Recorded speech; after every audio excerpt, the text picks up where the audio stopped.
It is day 3, and I am moving to Namco Museum on the Xbox to do some of these arrangement games. The Namco Museum has these arrangement games of Dig Dug, Pac-Man, and Galaga. And all these games are similar to the arcade originals, except they have some different power-ups and some different gameplay mechanics.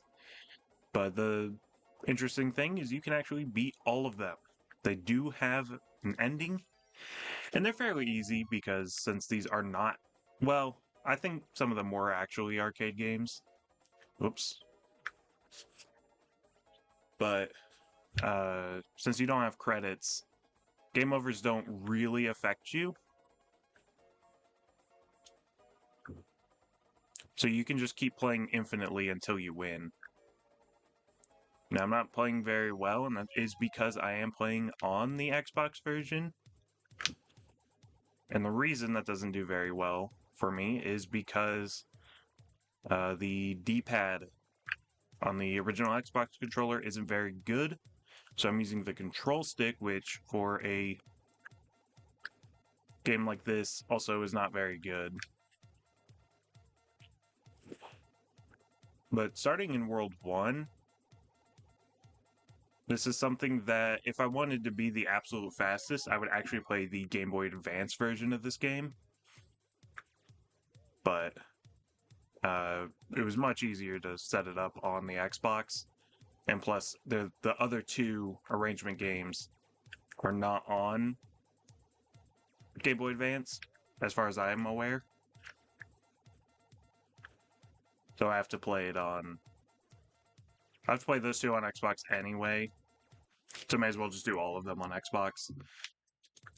But this game has an interesting mechanic where, depending on the world you're in, you get a different power-up depending on what number ghost you eat. And so in some of the earlier worlds, it's the second ghost you eat with a single power pellet.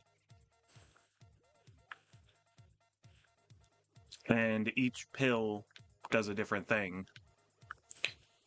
So if I finish by eating the blue ghost, I get a blue pill. If I finish by eating the red ghost, I get the red pill. And so on.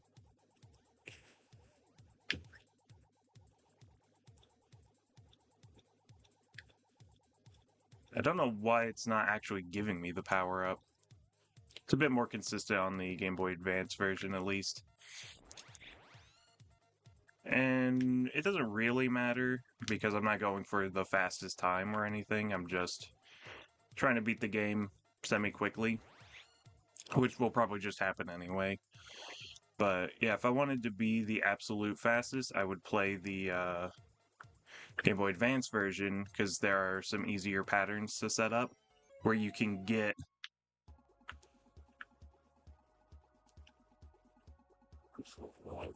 guaranteed get a blue pill.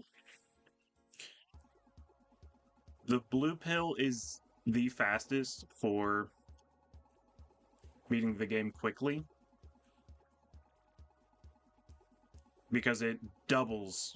It gives you a mirrored version of yourself, so you can clear half the board at once. Or you can be working on both halves of the board at the same time. The second best pill would be the red pill, because the red pill just gives you a speed boost. And as you can see there, that's one of the setups. If you go that exact path, you pretty much guarantee you get a blue pill there, because it lines up to where Inky is the second ghost. And I also managed to get the red pill.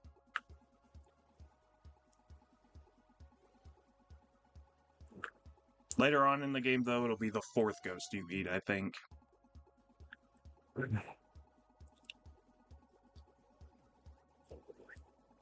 Yeah, the best pill after red is probably the orange pill, but the orange pill is kind of situational. You can see that a lot of the dots are changing in size, and the size actually does make a difference. The smaller the dots are, the faster Pac-Man eats them. The bigger they are, it takes a little longer for him to. And the orange pill makes it to where the size doesn't affect Pac-Man's speed. So you would eat every dot at the same speed. But as you can see, if I had the orange pill right now, there's only small dots. So it wouldn't really do anything. That's another thing that is interesting about this game, is all the big versions of the Ghost kind of have similar powers to what their pill power is. I know the Red Ghost is technically Blinky. I'm going to call him Clyde, though, because I grew up with this era of Pac-Man games, and in this era, they got the names wrong. They called the Red Ghost Clyde, and the Orange Ghost Blinky. So that's how I'm used to, and I'm not going to give that up. That's the hill I'm going to die on. But yeah, so Clyde dashes at you. Pinky kind of warps around the map, which isn't super related, because the pink pill traps all the ghosts in the center, and they can't attack you. Which is pretty good, just not for speed. Like, that's the best one for being able to not lose, but for actual speed.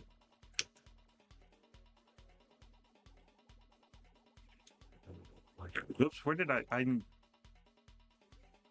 is that the dot? I think there's one dot that, like, you have to... It might be that corner dot, where it's kind of awkward for the mirrored version to grab it. Oops. And so I think that one you, like, have to do an awkward, like, small stop before you grab it.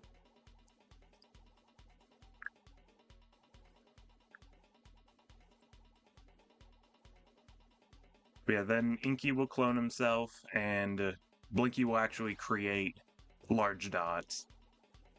Which, Blinky's probably, honestly, the most annoying one. Because you can be pretty much done with the maze. And then you have to go back and grab some extra dots, because he created some in a much different part of the maze. Not ideal. I would have rather have gotten a blue pill. But at least this will help me for a little bit.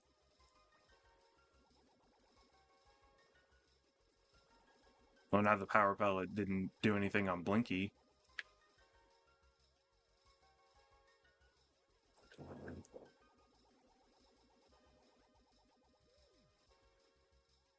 You know, the reason I would do the Game Boy Advance version if I was trying to do this the absolute fastest is because the lineups are much... There's some good lineups you can do to where you can pretty much guarantee get a blue pill in just about every round that don't work quite the same way on the console versions. Some of them do work. I have been getting some of them.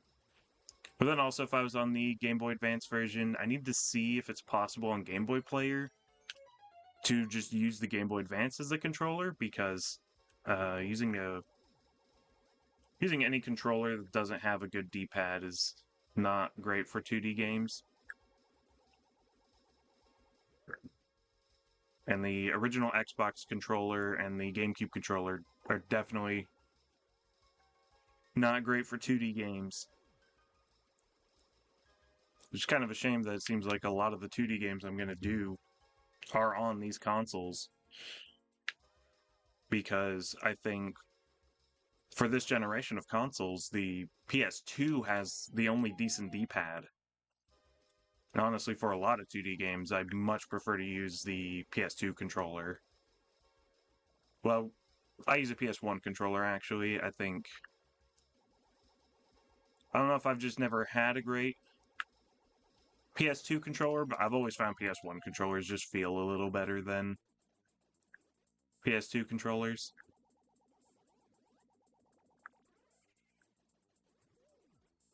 I'm actually surprised at how many of these lineups I actually do remember. It's been a long time since I ran this game. But see, that was pretty clean.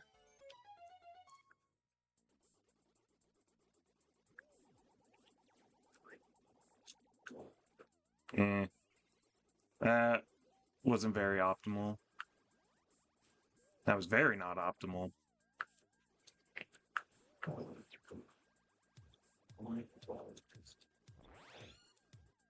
Yeah, see, I can grab the orange pill, and now... I guess it doesn't matter because I died.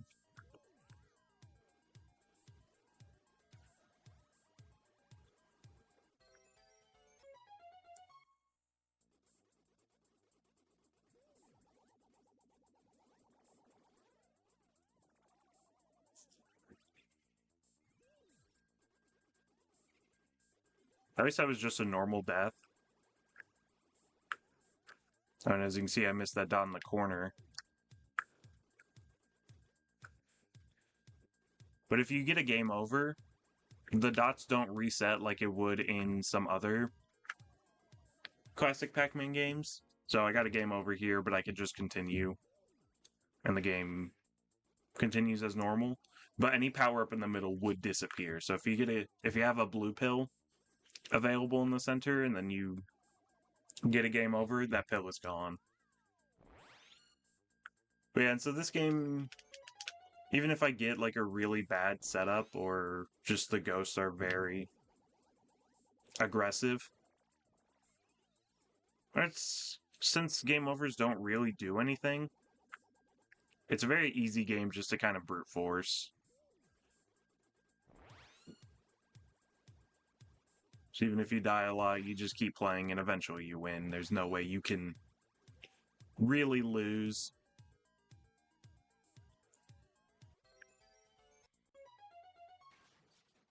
And we're already at the final boss. Final bosses can be pretty tricky, especially because I don't know if the easy pattern for the boss really works on this version of the game. And I don't know that I even remember the pattern that well.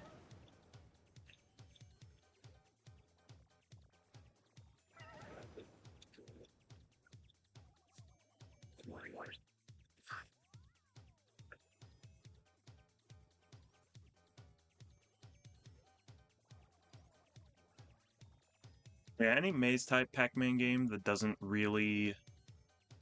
That's not that punishing with game overs, because some Pac-Man games, if you game over, you just restart the entire game. I know Ms. Pac-Man on the Genesis does that. And that game has like 40 levels or something. I don't know that I'd be able to do that one, but... Some games will just, if you get a game over, it just resets all the dots in the level. But you can keep playing infinitely other than that. So I need to see which games do that, and which games can you actually beat. I don't know that games that loop necessarily fit well for...